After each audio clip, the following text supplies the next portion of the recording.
So, Bob, you were a school teacher. How did you amass all this? I mean, how did it happen? How did it start?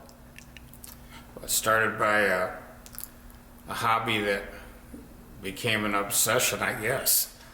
In the basement garage of Bob's house in Wisconsin is a vintage Mustang surrounded by memorabilia relating to the car and the era. So I wanted to try to get all that drag team memorabilia together in one place. So I thought, well, I need something to look at down there in the basement of that garage because it is a pretty cool garage. It's like a bunker. When I had it over in the showroom with the rest of the cars, it kind of got lost in the... There was so much advertising and memorabilia that went with that Ford drag team in the room. You know, there was just so much stuff hanging on the walls and all those other cars. And that car and the Ohio George car now, when it comes to successful cars, there was no Mustang more successful on the drag strip than the Ohio George Red Mr. Gasket Mustang. But it just didn't have quite the pizzazz that blue car did. You know, it was on the cover of the magazine. It was the start of the pro stock and the match race stuff. You know, they match raced that car in '69, but that car is the reason they created the pro stock class, where they had, you know, they let them run the camera motor and things like that, and the lightweight body components, but they still had to look like a street car, you know, the car. It just happened to be Hubert Platt's Mustang, so that car was kind of one of the leaders in that class. And match racing was so popular, that's why it developed into the pro stock class in 1970. So the car, you know, was campaigned both as a match race car in '69 and then in '70 a pro stock car, and that's why it's had a couple different hood scoops on it and things like that. Get that stuff in there. Want a cookie? All right, now. You know, Bob, here's the thing. It's one thing to have the memorabilia, but to have the car sitting in the very room with the memorabilia, and that is the car, right? Yep. That's the 1969 Ford drag team match race car that was converted to the first 1970 pro stock, not only Mustang, but it was assigned number 1, and it's the example car in the 1970 NHRA rulebook for the new pro stock class. There it is. But this is to tell them about the Ford heritage here. This was not just a car that was farmed out to a drag team for $1. Tell me that story. Well, the car was sent to Holman Moody. It received the fiberglass doors, fenders, hood, deck lid, magnesium wheels. They lightened up a lot of the suspension parts. It's got a race seat in it. Part of the interior has been set up for racing. It's got the typical Holman Moody roll bar that they used in all the drag team cars. Every sticker and decal on the cars is new old stock. There's no reproduction stickers or decals on the car. And all fiberglass components replicate the original steel components. Even the inside of the doors have date codes in them, just like the metal stamped doors. 427 single overhead cam, and that's a really rare motor. It's aluminum headed 427 single overhead cam with an aluminum XE block, and the intake is an actual Ford tunnel ram. They made just a few of those for the Ford drag team cars, and this is the original intake that was on the car since day one. I actually got that from Jay Cushman, and he bought it from Ed Skilton when he bought his stuff, and that was Hubert's buddy that usually got Hubert's hand-me-down stuff. When he bought all his stuff, he got the intake, and he let me know he had the intake, so I got it for the car. 64 or 5 was the first year they put them in race cars, but they didn't really hit their prime till 67, 68. That's when all the big-time racers were using them. You know, the early cars didn't have the aluminum heads like this one does. It's got a lot of cool lightweight pieces. It's got a aluminum GT40 balancer on it. It's got the SK XE block, magnesium valve covers. There's just a lot of really cool lightweight components on them. The heads came from George Montgomery. Those are the boxes there that they came, and they were new old stock. Right here, the cardboard. Yeah, the SOHC parts box. But you got to know Hubert very well. Pretty well, yep. He went to several events with us, and I got to know him and his son Alan pretty well. And as the car was completed, they warmed up to the fact that, you know, the memorabilia that I had collected and they had collected should probably stay with the car. So Alan and Hubert eventually let me have some of the jackets and memorabilia that they had. This is one of my favorite pieces here. This is the Hubert's winter team jacket. Seen in this vintage photo that Alan Platt sent to me. That's a wool jacket. That's pretty cool. And that's his other jacket over there. That's the lightweight one that they wore more often. In the display case Okay, there, let me where it's grab got his that. name on it. I took this photo at the McCacken show in Chicago in 2017. And then the coveralls down here, this is what they wore when they were working on the car in the pits. We've got factory photos with Hubert with the coveralls on. And those came from their collection of memorabilia. And then the drag team press kits, a lot of those came from Hubert and Alan Platt. And the ones down here, those are all drag team press kits. And the box there that says Performance Corner, that's all the 1970 versus the 69 posters and banners. They changed the colors from blue and white and black to red and white and black. And in the trunk here, there's some more of the Hubert Platt memorabilia. Those are some, looking there with your camera. There's the drag team press kit and camera book. A lot of cool stuff. Get a close up of that battery too. That's the high performance Unifill battery.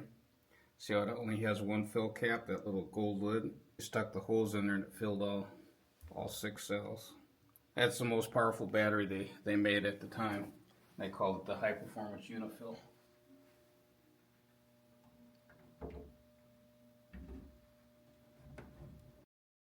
I thought it was important to try to have all the drag team muscle part stuff all in one place because I just thought that this stuff was special enough. It should have its own little area. The big posters on the wall, the muscle parts posters on this wall over here, 4-footers. That's the only 4 of those that I know exist. The fourth muscle parts 4-footer is down at the end of the wall. Big Breather is watching you. Came from Bob Weibel. Bob was the art director for the muscle parts program and the Ford drag team. And John Vermersch set me up with him, and I went over to his place about 15 years ago and press kits, order forms. He said he had a lot of that stuff still in the basement, so he had those posters, he had the muscle parts clock new in the box.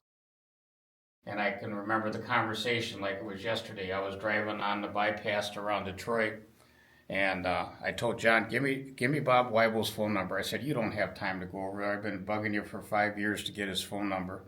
He says, yeah, okay. So I called him, and he answers the phone, and he says, I don't know you. And I said, no, I'm a friend of John Vermersch's. Oh, okay, yeah, John. We used to work together over there in the same building. And I said, he's told me that you were the art director for the Ford drag team. And I said that I have the Hubert Platt match race car. He says, oh, I remember that car very well. And the more we talked, I kept asking him if we could come over and look at some of his stuff. And he said, no, I'm going golfing. I've only got a couple buddies left. I'm 80-some years old, and when I get a chance to go golf, I got to go golf. And I said, well, John told me you had a muscle parts clock. He says, yeah, I do. And I said, well, how nice is it? He says, well, it's still in the box. And I said, well, really? It's still in the box? He says, yeah, but I don't have time to deal with you today. And I said, well, I'm over here from Wisconsin. And he says, well, what do you think that clock's worth? And I said, well, if it's new in the box like that, I'll give at least $1,000 for it. And I heard a little bit of a pause, and then I heard him say, how soon can you get here? So I had James, my youngest son, with me, so we were only like 10 minutes from his house. He gave me the address and we pulled in there and we went down in the basement. It was just incredible. He had all the artwork for the muscle parts books, the programs, all the stuff he had done for Ford Motor Company over the years, and showed some of the muscle parts things that you could order. See, there's the display board there, the one you photographed over there in the corner. The dealers could buy those, but you don't see very many. I've only found like 4 or 5 of those in the 2,500 dealerships I was in. There's the muscle parts dealer binder, which is on the counter here. Here's all the books. It's like a promotional catalog. Now here's his there's his original camera case when he would go to the events. That's his camera case right there. And this was his helmet that he wore. He used to do a little autocross. Is his name on there? I don't know if his name's on there or not, but that's he gave it to me. Bob Weibel. His jumpsuit that he wore at the events was the gold one up there, if you turn around. He was the art director for Ford for the Muscle Parts program, Muscle Parts at Ford Drag Team. He did all the promotional stuff. You know, he drew up all this stuff here and had all those posters made, and that was his job at Ford Motor Company. That's Mickey Thompson's uniform that he used at the Salt Flats with the 3 Mustangs. You can see he's got the jacket on there. It doesn't have anything to do with the Ford Drag Team. I mean, he was actually a part of the Ford Drag Team, but this is just a cool racing outfit. That came from Rick Kirk's collection. This was John Brantmeyer's outfit. That was, John was Hubert's boss. And he used to say Hubert really didn't have a boss, but I did all his scheduling and I was supposed to be his boss, but Hubert kind of did his own thing. But John was here from Wisconsin and I got to know him. He was the East Coast director for the Ford Drag Team. And he was only like 24 years old when he had that position. This battery is just a display. Yeah, the Unifill batteries are just ultra rare, and then they have the promotional stuff to go with it. That's the only set of that I've ever seen. I don't think they sold many of them batteries, but they sure are cool looking, and they were the most powerful batteries they made at the time. That's just a display battery that they had at the time. Those are all real ones that are new old stock.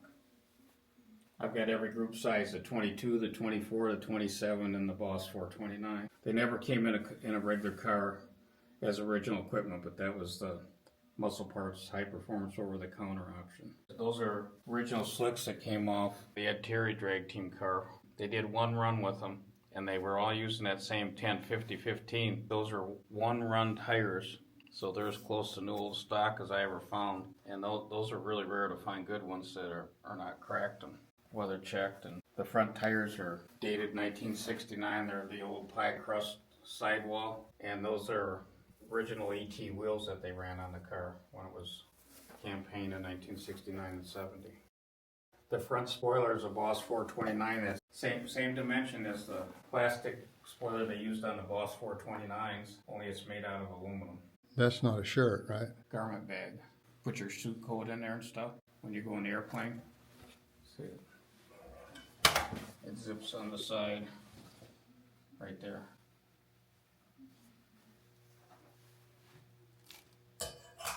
Here, this is pretty neat too. Ford Drag Team fender cover.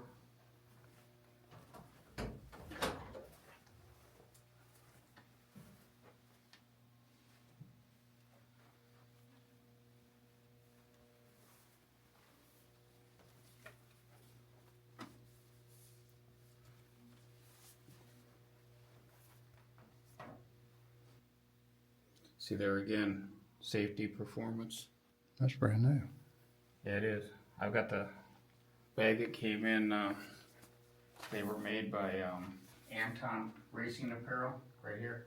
They were a sponsor. And the bag that it came in said Anton Racing with checkerboards all over it. You could write a book in here on this stuff, right? With all Yeah, that. the memorabilia, the promotional materials that they had for this program was just incredible. There's just so much of it. That's partly why I wanted to get all this stuff over here in one location so I could actually see what was duplicates, because I ended up with a lot of duplicates on stuff. I found a duplicate. You know, Dave Steiny did the East Coast cars, so he got a lot of that stuff, and some of it will be on display down there at the Speedway Museum there in Lincoln with Dave's cars. And then I got to know Barry Poole pretty well, so he gave me one of his posters. Then he gave me his horse up there. Actually, that came from Steve Vanderwall, who's really a good friend of Barry's, and I finally twisted his arm to get that to hang down here. But Barry gave me the poster. It's pretty cool. It says, to Bob Perkins, Ford Restorer Extraordinaire, the Border Bandit, Barry Poole. I thought that was really cool. 68 and a half Winter Nationals. They couldn't beat Barry Poole. The Americans couldn't.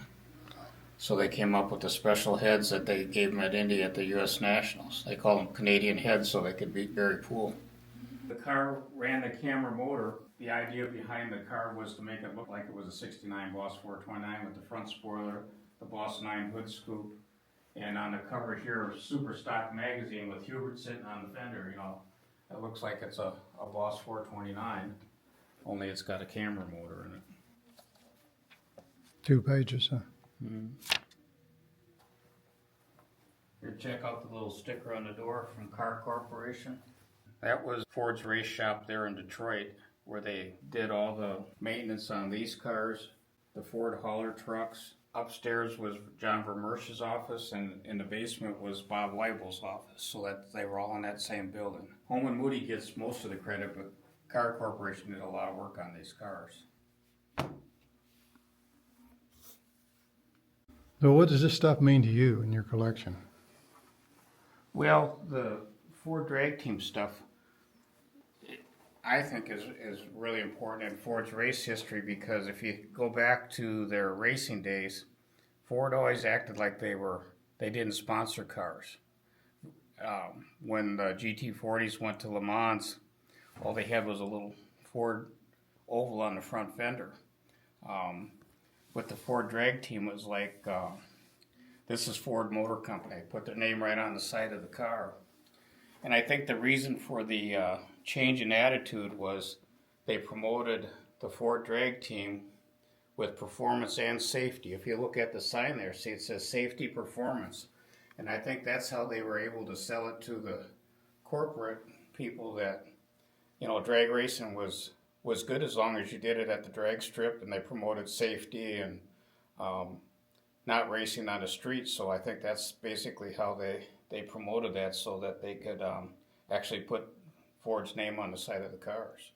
I think it's probably the most promoted racing program that Ford ever had up to that date, where they actually promoted the cars. They had seminars at the dealerships. They gave the kids jackets. They gave them press kits. They gave them all kinds of cool handouts to get them involved in, Ford performance.